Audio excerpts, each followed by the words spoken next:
Oi, oi, hello, welcome to another Ante-Post bet. I think this is number 4. We are going great guns. It's into the 10th of December now, so we're reaching the festive period. Weather's been a bit interesting the last few weekends, really, hasn't it? We had Storm Bert before, then Storm Dara. Does have a bit of an impact on the fixtures, of course it does. But it does have a bit of an impact in terms of horses trying to get out for their first starts. Luckily, we've had most of the Irish fixtures that have gone ahead, and most of the British horses, I guess. There'll still be some that need to be seen out, but a lot of the British novices, I think, have already been out. So anyway, waffling about the rain, as I would like to do, I've got a bet for you guys, right, which I think is going to be fairly, I want to say obvious, and I think a few of you might already have this one in the book as well, but I was happy to sit on this horse and wait for their hurdle debut. As we talked about in other various like Ante-Post videos, we don't definitely know where certain targets are for horses, but we have an inkling to what's going to happen now. I did put up Salvatore Mundi for the Supreme Novices Hurdle, and stablemate Jasmine De Vaux was a horse that was potentially a fly in the ointment, although Willie Mullins had already said that he was sort of aiming him as a Turner's horse or like the now Gallagher's type horse. So with that said, I think Jasmine De Vaux' debut was very good, and it doesn't warrant the reaction that has seen his price basically stay the same as it was beforehand.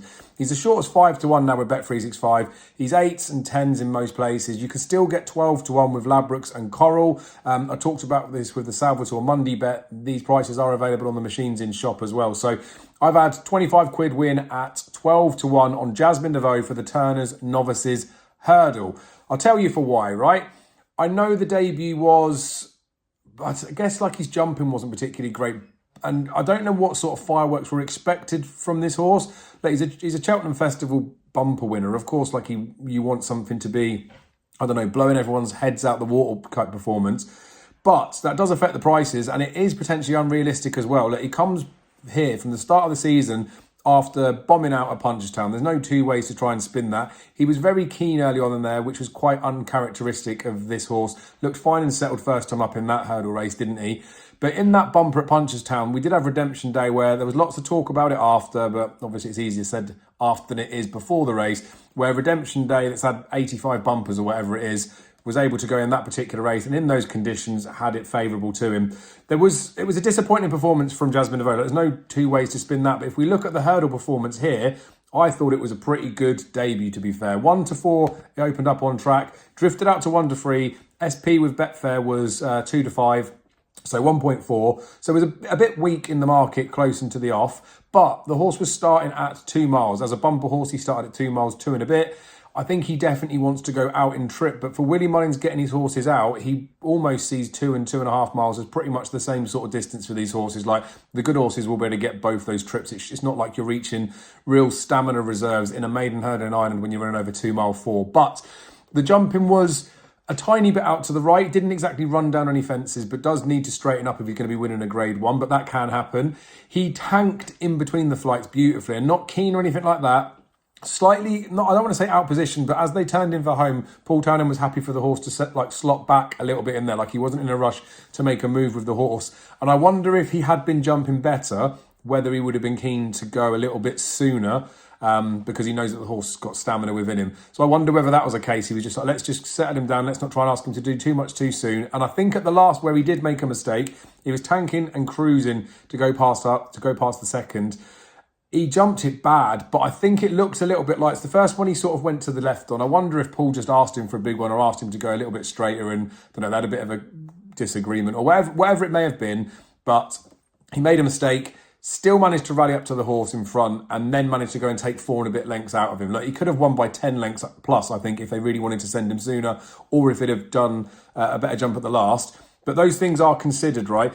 Willie Mullins did say after, he looks like a horse that's jumping would improve if he goes out in trip. They'll go potentially a little bit slower, although in a grade 1, 2.5 mile race versus a grade, like just a normal maiden hurdle over 2 miles, they might be similar sorts of speeds. But I think Jasmine De Vaux has always been earmarked as a Turner's horse. I think when you go back and watch his bumper as well, the way that he stormed up the hill, stamina is definitely not a problem. Like I say, started off in a bigger distance bumper as well. I think it's a reasonable debut, to be fair. I know, like I say, people will expect these horses to go and win by 20, 30 lengths, but I don't really see that he did a lot wrong. Market expectations were the first 3 in the betting. He really did only do his running sort of after this, or just before the second last and all the way through to the line. And like I say, I think he could have got to work miles before that. You watch as they turn in as well, like everything's in with a chance, although they are big, big prices, so we knew that was going to change. But he managed to put himself 4 and a bit lengths between the enabler, which he did just after the last and to the line, after making that mistake. He managed to put 10 lengths between himself and work ahead over a longer period. And then Joya Masquet, that was a little bit further back for Willie Mullins, did weaken towards the end, but he starts to put 20 lengths plus between these other horses, which is no mean feat to do in a short space of time, especially over 2 miles. So I think there's enough to like in there to say that he probably could have shortened up a little bit. It could be, I reckon, sort of 8 to 1 top price, and you wouldn't sniff at that. So like I said, I think many of you will probably have this horse on your list already. I know the jumping does need to be ironed out. I'm not trying to gloss over that, but it's not the end of the world. And he does have a big engine, which he showed in that performance in Navan. I think he's just one that you want to get on your team sheet at 12 to 1 top price as well. Like I say, Ladbrokes Corals, you can get it in the shops or you can get it online. He's one of those where, yes, it would be lovely if I could do an Ante-Post series where I pick one selection for every single race and then they all just go and win and we're all done in there. But when you're betting horses at bigger prices, you're ultimately just hoping that A, they're going to shorten, B, they're going to actually go to the race that you want them to go for, and then C, it puts you in a position where you've got some collateral where if you need to cover, then you can do that.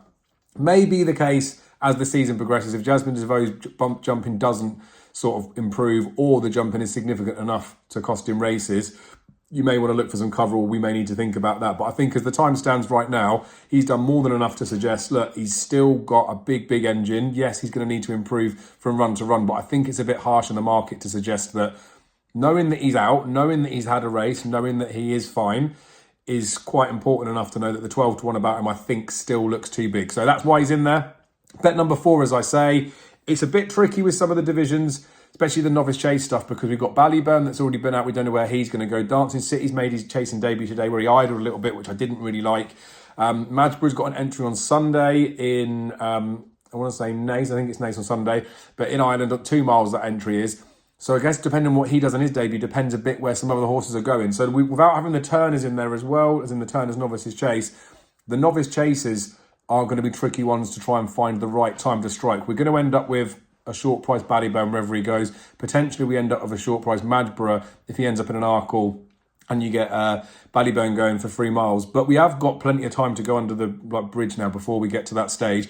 It is the first proper week of December now, so 10th of December when I'm recording this. There has been plenty of racing, but it does start to really get exciting now. Lots of graded action over the Christmas period. We get a lot of clues, and then obviously it's a launch pad from there into the Dublin Racing Festival in February, where a lot of answers will be given to us as to where the pecking orders sit. But we've got to take a chance at some point.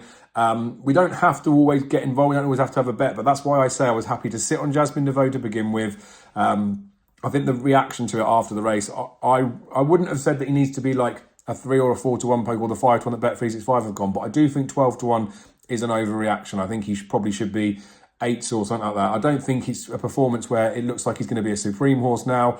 You wouldn't get away with jumping like that in a Supreme, like he wouldn't win it.